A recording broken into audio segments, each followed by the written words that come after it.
Isn't it a strange relationship we have with these animals? I mean, we always go crazy when we see them, but we don't do anything against climate change, which will sooner or later kill them. When I was a little boy, I saw his parents wrapping the Reichstag in Berlin, and now I'm really, really happy to meet him and his wife, Marie, two outstanding filmmakers and animal rights activists who don't agree with anything here.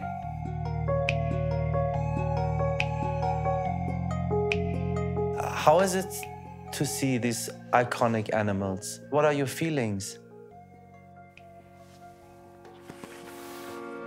I remember the first time I actually was scared by them. In Churchill? In Churchill. So, you know, we're in these tundra buggies, we're above the ground, we're safe.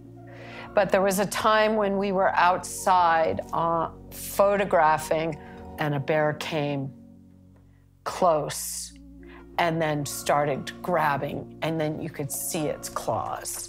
That was my first big fear. And my first big sense of, yeah, this is the dark, this is the scary, this is the mythological, strong, iconic animal, as opposed to the cuddly, you know, Hallmark card, you know, mom with her cubs curled up. We wrote this really powerful article about the hunting licenses, about the bids and the auctions, yes, and the expos and so on. So.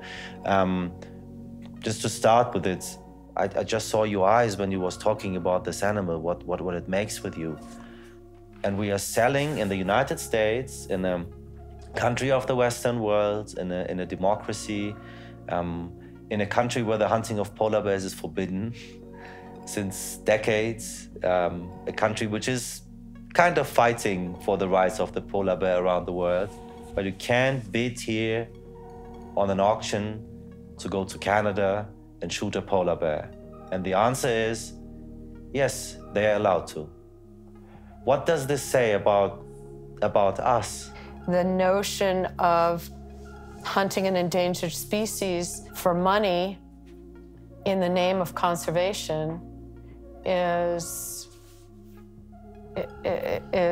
cowardly and is simplistic and is ignorant, and probably willfully ignorant.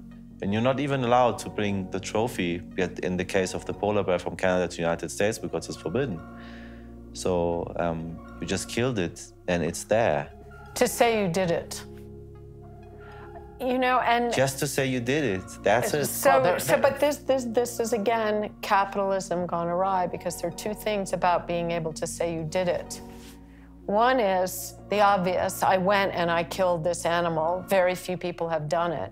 The other is to say, I have enough money, I have enough time, I have the right equipment, I can pull the team together, and I can have this elite experience that most people haven't had. Really, that's right, yeah. And that's troubling. When talking to this scientist like Andrew Desrochers, yeah. He's telling me there's no impact if 5, 10, 100 licenses are given away from the Inuit. Is it right to do so, or don't we have other ways?